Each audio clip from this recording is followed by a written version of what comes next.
Eh ben, bonjour à tous. Merci beaucoup d'être venus à cette conférence qui va se faire à deux, en duo. Donc, on va parler notamment donc, de l'outil numérique Urban Print qui permet de faire de l'évaluation des opérations d'aménagement.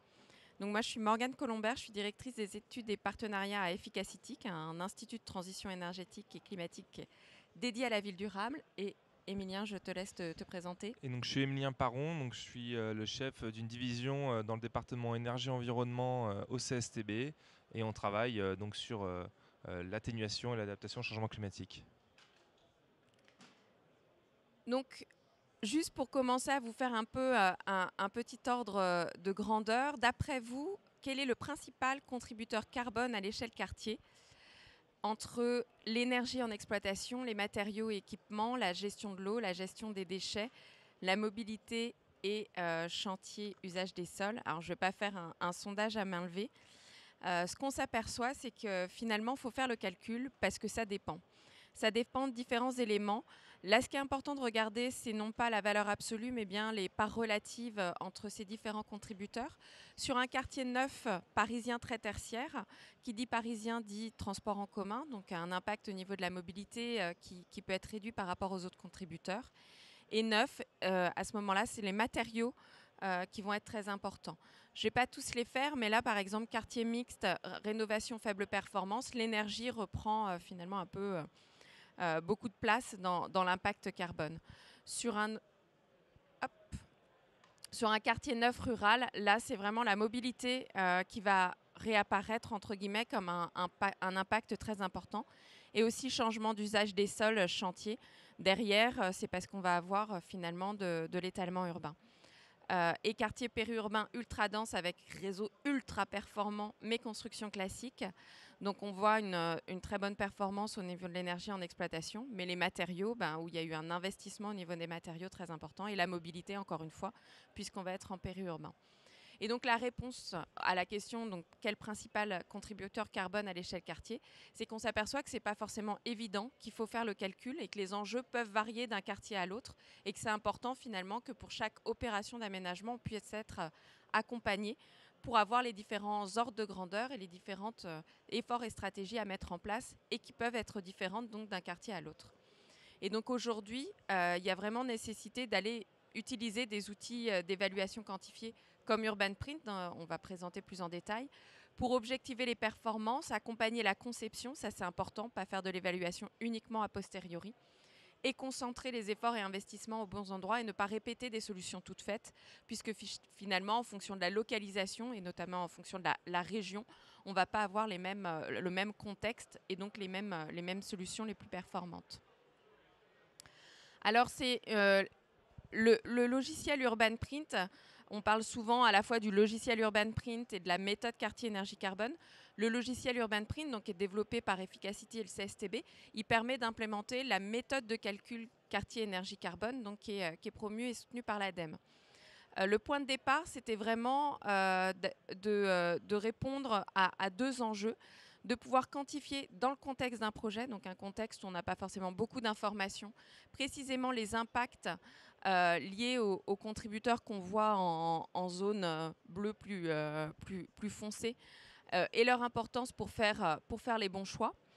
Mais il y avait également l'enjeu de pouvoir élargir la réflexion à l'ensemble des contributeurs, enfin des impacts d'un usager du quartier et d'inclure finalement quand même une évaluation des transports longue distance, de l'alimentation, des transports de marchandises, pour donner à voir en fait l'entièreté de l'empreinte et engager des actions qui ne soient pas uniquement finalement sur la partie physique de l'opération d'aménagement, mais aussi sur cette phase de vie et l'activité qui serait présente dans cet aménagement. Et l'enjeu étant d'amener ces opérations d'aménagement à répondre aux besoins que pour chaque habitant français, on ait environ 2 tonnes d'équivalent carbone à horizon 2050.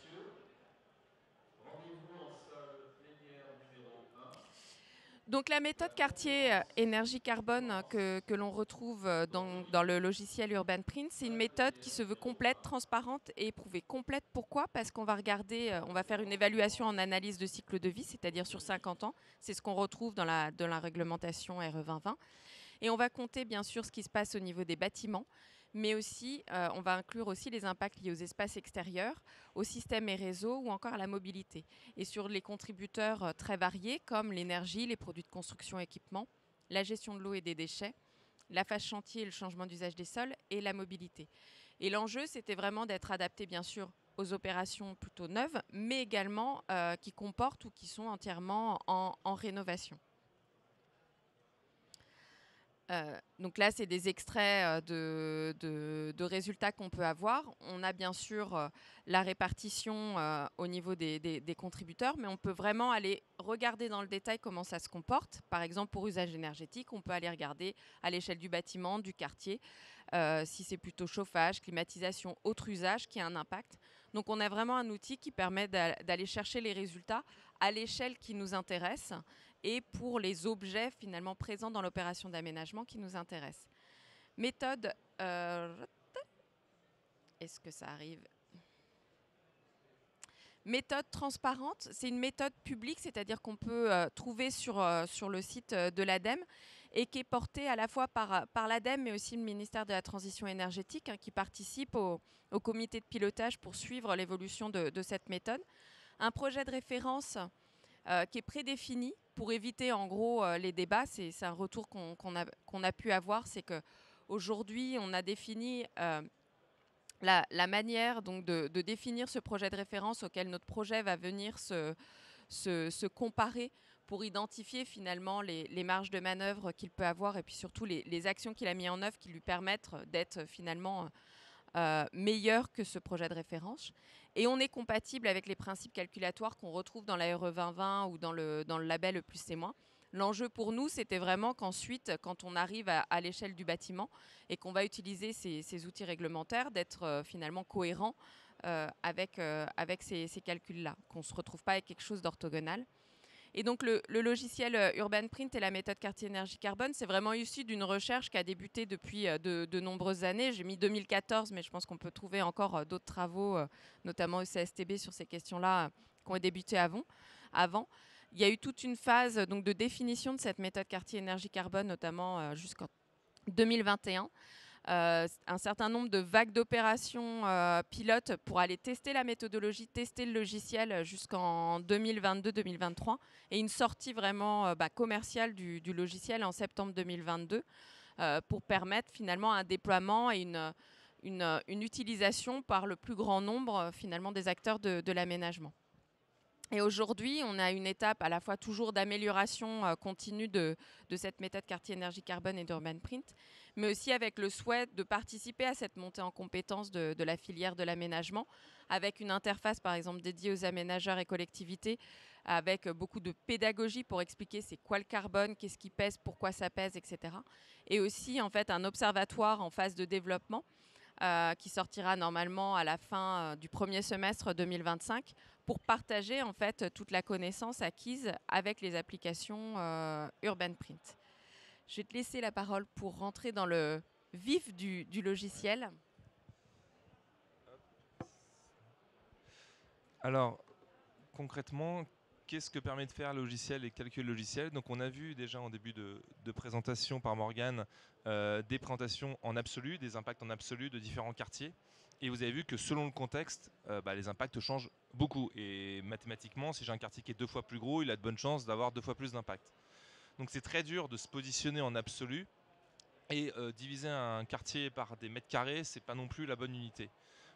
Donc en fait, on a défini des indicateurs de performance qui sont relatifs pour que l'aménageur, les promoteurs puissent se situer et qu'on puisse qualifier les efforts qu'ils ont réussi à faire par rapport à quelqu'un qui aurait juste en gros suivi la réglementation normale. C'est-à-dire qu'aujourd'hui, quand je construis un nouveau bâtiment logement collectif, il doit respecter la RE 2020 par exemple.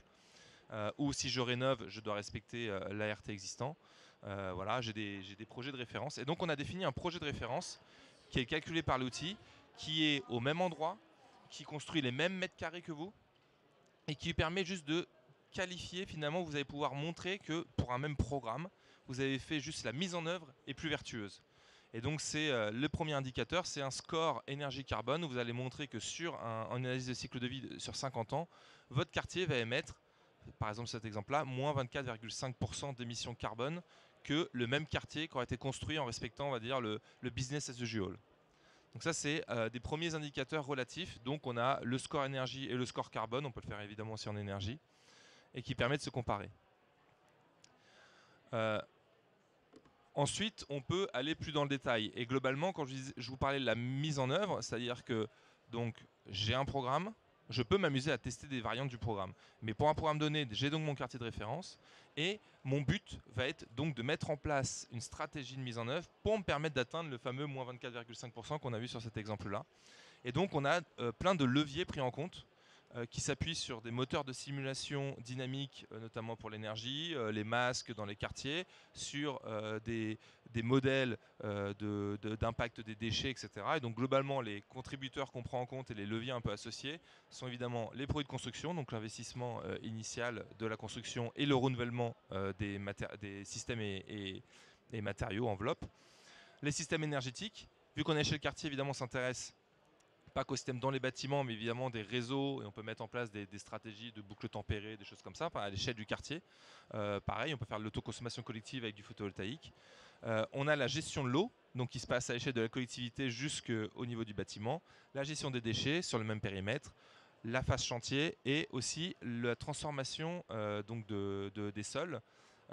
Dû à la construction, et donc on peut avoir des impacts positifs ou négatifs. On peut libérer du carbone ou créer des stocks de carbone si on met en place par exemple des choses plus voilà, forêt ou parc ou voilà. UrbanPrint, c'est un outil qui est fait pour faire de l'aide à la décision, c'est-à-dire qu'il peut être utilisé à toutes les phases. À partir du moment où on commence à avoir une première idée d'un plan masse, on peut tester des plans masse. Et la force de l'outil, c'est qu'il va enrichir toutes les données que vous ne savez pas encore en prenant des statistiques. Alors, ce n'est pas l'IA, mais ça fait le même rôle. Voilà, c'est plein de règles expertes, de statistiques, de bases de données qu'on a qui permettent de prédire les caractéristiques que vous n'avez pas renseignées.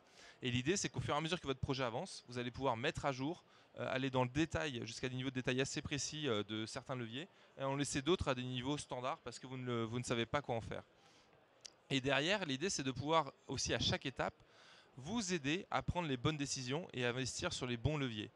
Pour ça, on a des calculs où on fait des milliers de calculs pour essayer de trouver le scénario optimal pour votre quartier. Donc en gros, le gisement. Qu'est-ce qu'il pourrait atteindre avec tous les leviers aujourd'hui disponibles dans UrbanPrint.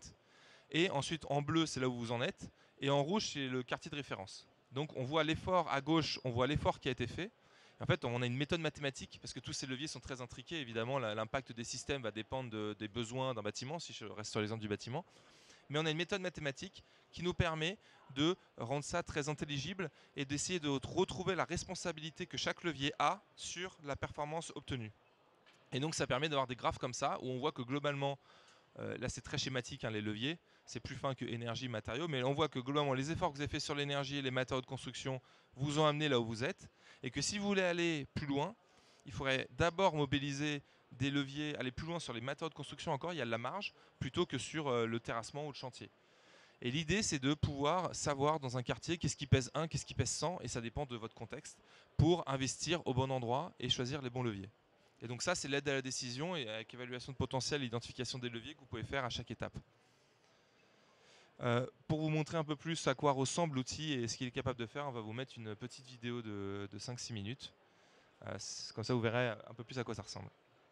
UrbanPrint, développé par Efficacity et le CSTB, est un outil 100% en ligne d'aide à la décision, permettant l'évaluation en analyse de cycle de vie des impacts environnementaux d'un projet d'aménagement, neuf, en rénovation ou mixte. Il permet d'accompagner la collectivité, l'aménageur et leur bureau d'études dans la définition d'objectifs ambitieux et chiffrés et de mettre en évidence à chaque phase du projet les enjeux clés et les leviers d'action les plus performants pour ses prescriptions aux promoteurs et constructeurs. UrbanPrint est le logiciel de référence pour appliquer la méthode performantielle quartier énergie carbone développée pour le compte de l'ADEME. Son application sur une centaine de quartiers depuis 2020 a montré que l'outil permet un gain de temps important par rapport aux outils et calculettes disponibles aujourd'hui chez des bureaux d'études avancés. Tout cela grâce à des fonctionnalités clés. Une interface ergonomique adaptée au niveau d'expertise de l'utilisateur, bureau d'études, aménageur ou collectivité, la récupération automatique des formes et caractéristiques des bâtiments existants depuis la base nationale des bâtiments ou des logiciels SIG extérieurs, la collecte et la prise en compte automatique de nombreuses données de contexte comme par exemple les caractéristiques des réseaux de chaleur à proximité. la possibilité de décrire le projet même en l'absence de données détaillées disponibles grâce à de nombreux enrichisseurs de données et permettre ainsi d'utiliser UrbanPrint des phases amont de la conception jusqu'aux phases de mise en œuvre. La comparaison facilitée entre plusieurs variantes du projet, la comparaison de la performance du projet par rapport à un projet de référence pour se situer et communiquer, la possibilité d'accéder aux résultats des calculs à différentes échelles d'évaluation, en comptabilisant uniquement les impacts associés aux ouvrages et services urbains sous la responsabilité de l'aménageur, ou en élargissant la réflexion à l'usager avec le calcul de l'empreinte carbone d'un habitant du quartier. Mais comment se déroule concrètement une étude UrbanPrint ? Quelle que soit son interface, l'utilisateur commence par créer un projet qui pourra contenir toutes les études liées à son opération.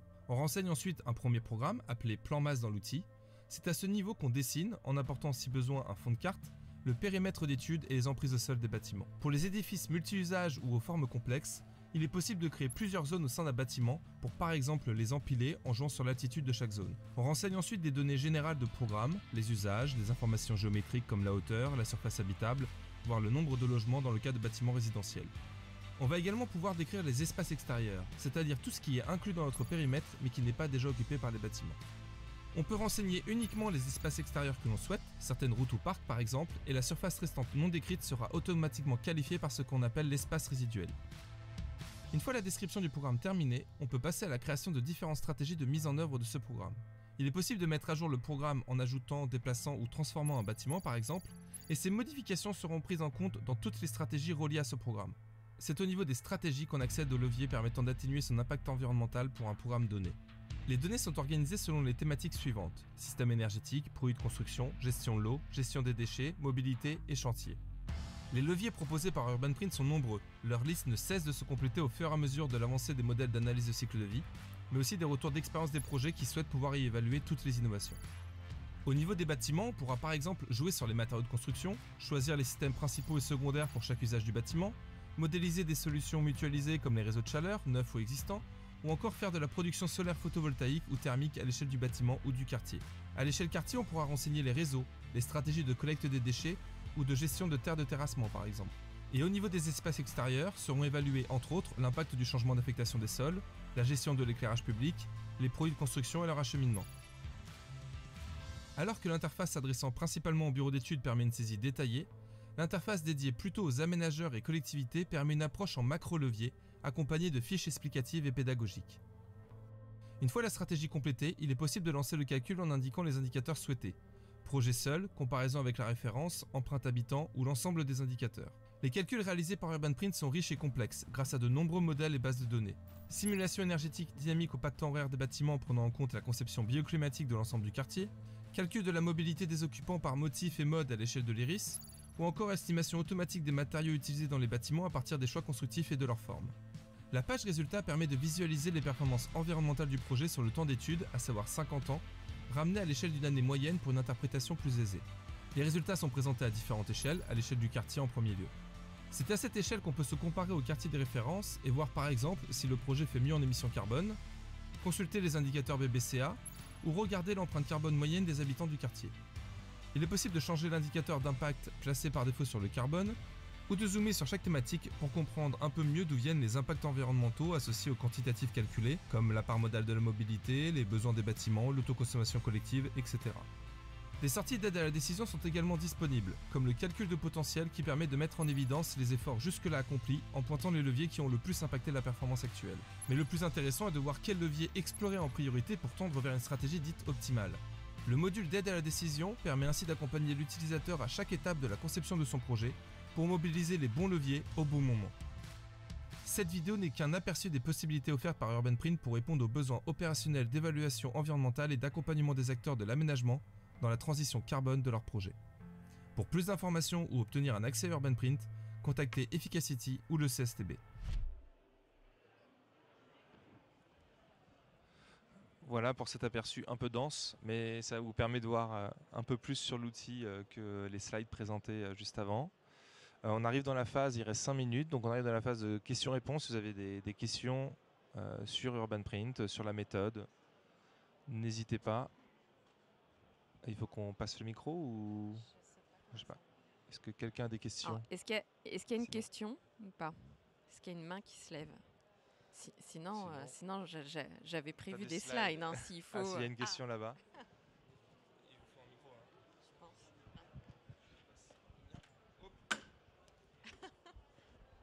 extérieur. Merci. Bonjour. En fait, on avait juste une question pour savoir comment on peut avoir accès à Urban Print. Du coup, est-ce que c'est en accès libre ou... Voilà. Les applaudissements en avance. Alors aujourd'hui, c'est un logiciel qui est commercialisé. Donc pour la version bureau d'études, il est à 2 550 € hors taxes par an. Il est à 1 900 € hors taxes par an pour les aménageurs collectivités, enfin pour la version aménageur collectivité. Et donc c'est un logiciel en mode SaaS, c'est-à-dire qu'il n'y a pas d'installation à faire sur sa machine. En gros, il faut un login et c'est directement sur Internet qu'on peut y accéder. Et donc, pour tout ce qui est étudiants, écoles, etc., on met en place souvent des partenariats pour faire en sorte que tout étudiant puisse utiliser le logiciel sans passer par ce mode de paiement. Et il y a des versions d'essai qu'on peut mettre en place de 2 semaines, notamment quand on veut commencer à tester un petit peu si la machine, entre guillemets, répond bien aux besoins opérationnels. Donc voilà, environ, je pense, les différents modes j'allais dire commercialisation, mais c'est pas que commercialisation, mais de diffusion du logiciel Urban Print. Ok, merci. Est-ce qu'il y a d'autres questions?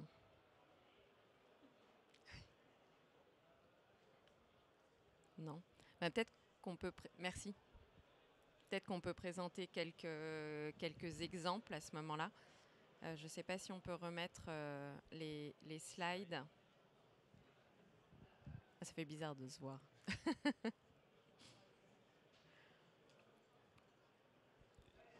ça arrive. Super. Donc oui, on a mis quelques exemples. Je me demande si c'est pas toi qui as fait Saint-Vincent-de-Paul.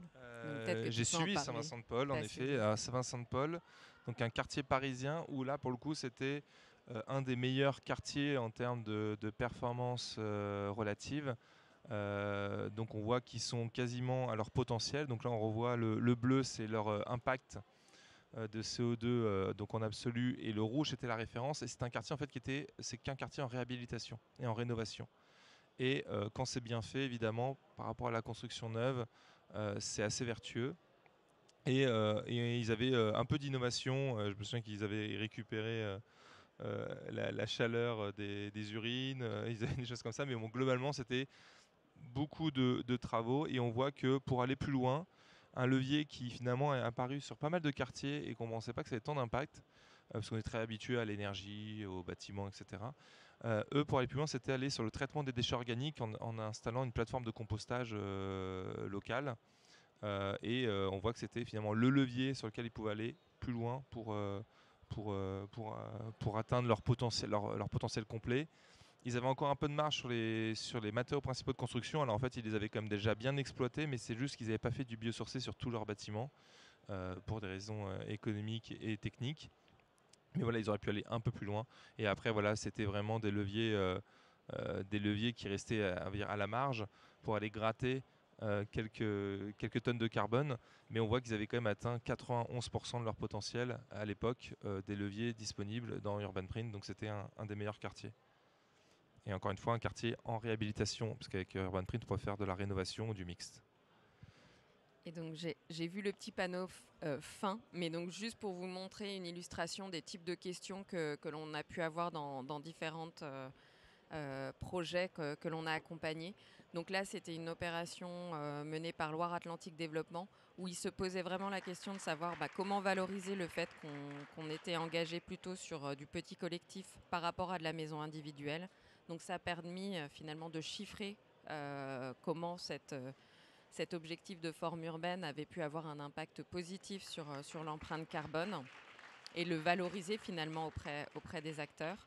Là, l'écoquartier de Bel Air à Saint-Germain-en-Laye, donc là pareil, l'enjeu c'était de pouvoir aussi chiffrer et valoriser le fait qu'il y avait eu un engagement de plutôt avoir de la rénovation lourde plutôt que d'avoir de la destruction, reconstruction. Donc là pareil, ça permet d'amener des éléments chiffrés là où en gros, on le sait peut-être à dire d'experts, mais mine de rien, le chiffre apporte aussi une forme de légitimité à un certain nombre de sujets.